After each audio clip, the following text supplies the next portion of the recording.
Welcome to SciTech Culture with Steve Kern and Ben Warner, where we examine science, technology and culture in the 21st century. Visit our website at scitechculture.com.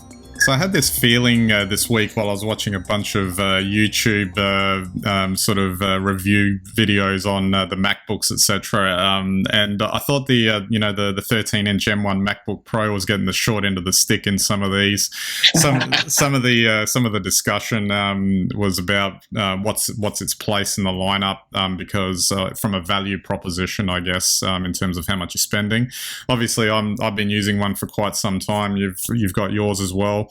And I guess the argument has been that just get the MacBook Air because it's got basically the functionality that the Pro would have just at a cheaper price, which I thought was a little bit disingenuous because there are a couple of things in the Pro that actually, whether it's worth the price difference, I'm not sure. But if you think about that, the next Pro after this, the M1 Pro, is another $1,100 more than this 13-inch Pro that we're using. I think a couple of $100 if you want, brighter screen, longer battery life, the active cooling system for slightly longer workloads, for more sustained workloads, and even for me, it would still be my pick because of the studio mics. Like, you might have noticed that the microphone that I used to use is no longer in the picture. And I'm sure all the pro YouTubers out there are probably going to excoriate me for not using a microphone and just relying on a laptop mic for podcasting. But the reality is that it gets the job done. So I think in all of that, I just find it curious that other than, having a line to sell on a YouTube title on a video, I don't know if it's as justified as what the claims are. I think it's actually an awesome laptop and is worth considering. And again, like everything, pick the model that fits what you need. Well, yeah, I agree. I don't have anything to add except this MacBook Pro with the M1 is the best PC I've ever had. And, write columns, make videos, criticize it all you want, but I'm very happy with mine. Yeah, absolutely. One last point, and although I'm not a real fan of the touch bar, I actually do use it during this podcast. It's actually telling me right now that it's recording, which actually the other MacBooks can't do because there's no display on the screen recorder when you're doing that. So there you go. There's always use cases. One other quick point before we get into our main topics today is I did a bit of just some video testing on the 12 Pro Max that I've got, which I'll overlay the footage now while we're talking. And I quite enjoyed this because Filmic Pro, which has long been an app that the Pro sort of market uses for the iPhone, lets you shoot in raw video log 3. So you get like a washed out sort of look in its raw state, and then you can endlessly kind of manipulate it. You've got more data to manipulate in the video image to get exactly the look you want once you finish it. And I just found the combination of using Filmic Pro and LumaFusion all on the phone to be really a kind of a liberating experience from a production point of view. I should point out that I only did 3 shots. So I did 1 shot on the ultra wide, 1 on the telephoto, and 1 on the regular camera just to test the 3 out. But the fact that you can do that all on the phone and then also upload it to a distribution channel, in this case YouTube, is really quite astounding. Now I think of the good old days where you had all that stuff, but even now, like, there are people that are making stuff for YouTube with all the fancy gear, and good on them. It does, like, there is that extra 1% or 2% extra that you get from it, but do you need it? That's the question that I'm asking. And 20 years ago, that little clip you made was $100 million in Hollywood backing. It's just phenomenal what's now possible. And yes, I agree, our serious YouTubers with their home, their professionally built studios out the back of their home with lighting rigs and big, like prime lenses on little cameras, fantastic 1-2%, fantastic, great, but my eyes can't tell the difference. Indeed. Should also point out that I'm not sponsoring this as like for the apps or whatever, but I obviously recommend Filmic Pro and LumaFusion because they were built as touch first apps specific for iOS. And they're just quite incredible. And the fact is that, given the historical cost of things like nonlinear editing software, etc., the fact that, I picked up LumaFusion on sale for like $30. So, and you got a fully fledged editor on your iPhone and your iPad if you want it. So the value proposition's amazing, really. Oh, yeah. And I'll just add one other thing just for our general amusement. If even 5 years ago I tried this on my Sony Xperia, it would have melted the phone. So, Indeed. It's come a long way. All right. Let's move on to our main topics today. I guess it's all virtual digital environments, etc.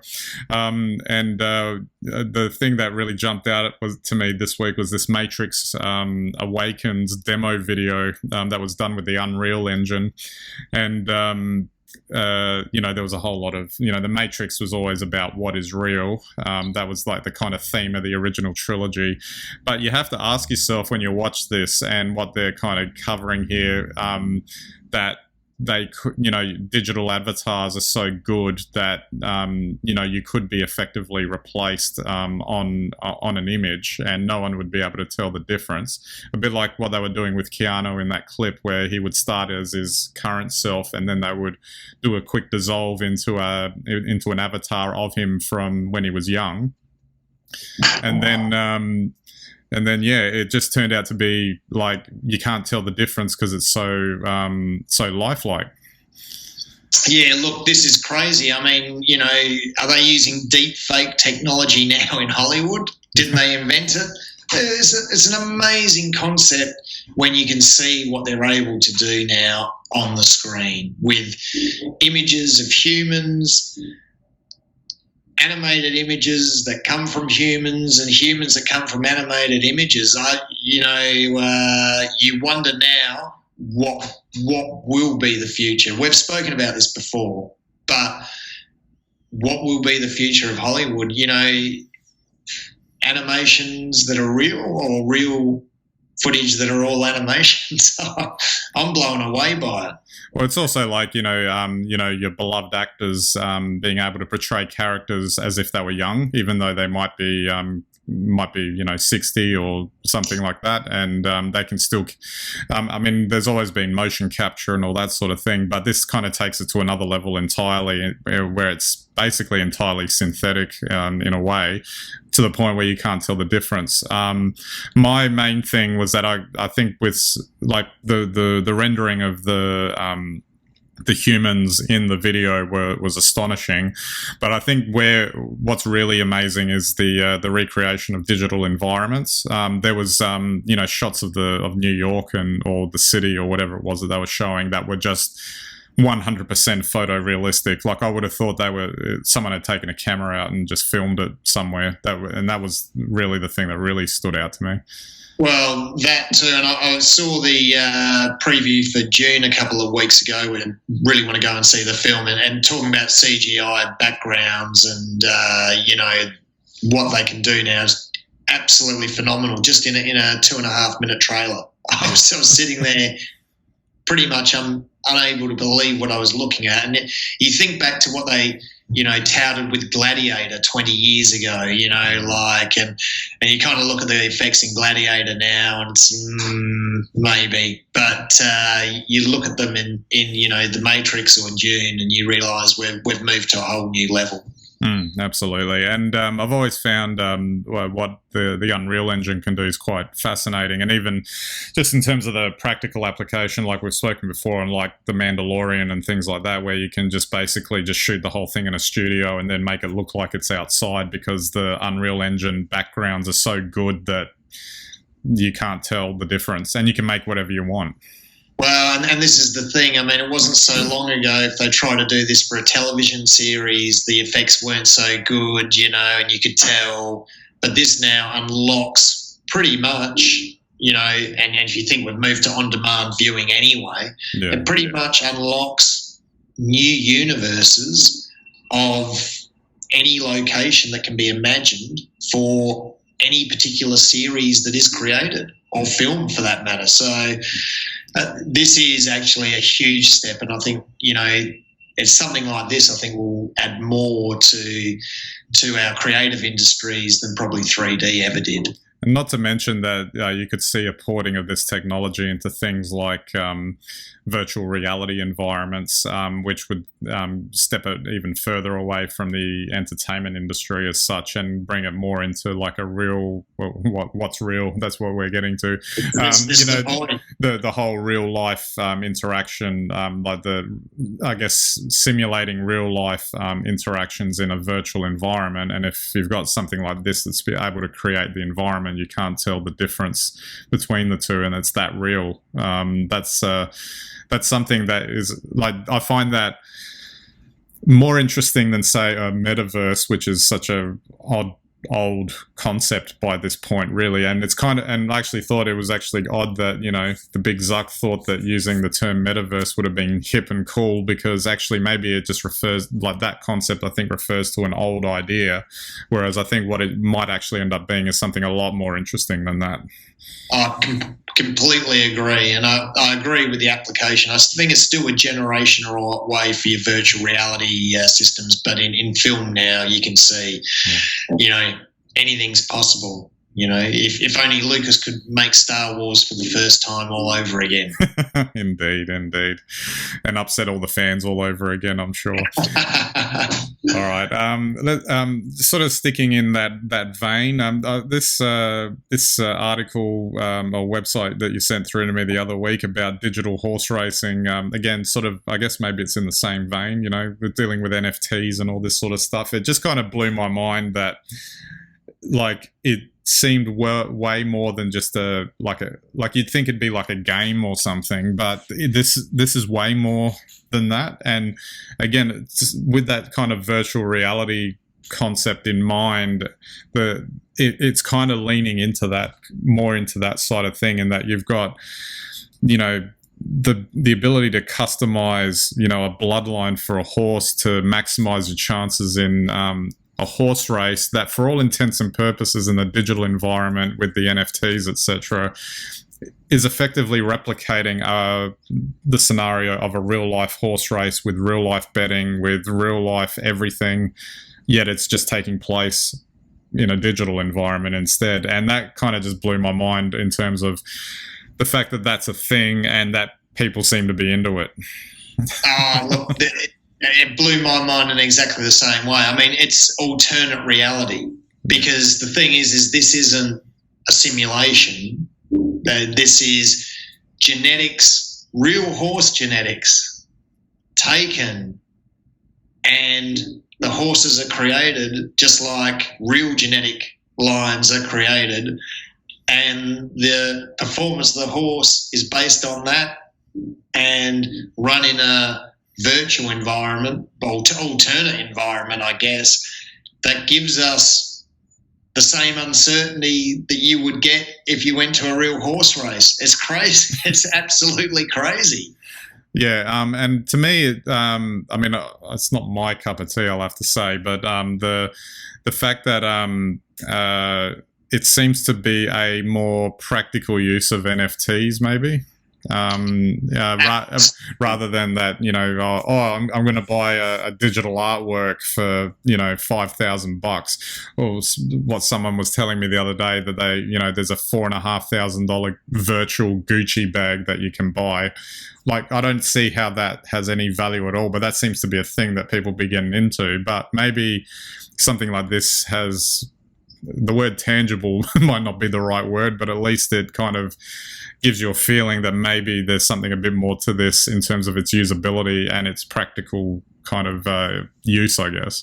It's an alternate reality. It's a valid reality, even though it's non-tangible. It's not physical, but it's valid. It's in a lot of ways, if you were to stack it up, say, against a cryptocurrency like Bitcoin, it's probably got a lot more intrinsic value in it because the basis on which you're competing or valuing your NFT can be validated. If your NFT, the horse, performs and wins races, that's validation. It's phenomenal what it will do, and to think that probably NASCAR are getting involved, UFC will get involved, be able to grow your own fighters, and hopefully we won't have to see real people get their heads punched in much longer. It's mind blowing in the same way that when you look at what that reality engine can do in film.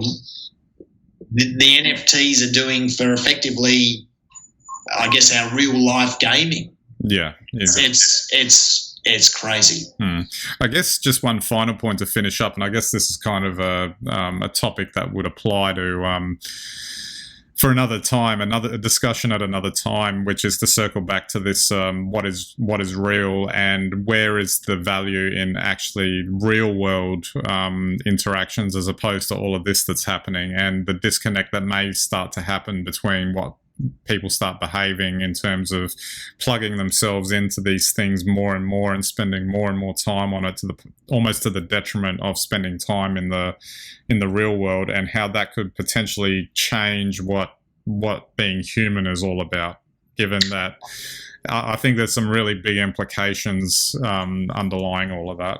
I agree with you. I think a technology like this is more likely to change the way we live than probably any other, because if there's real value or considered value in this as a commodity, and you can make money by existing in an alternate reality, then you can have an alternate economy, which means you can live in the machine.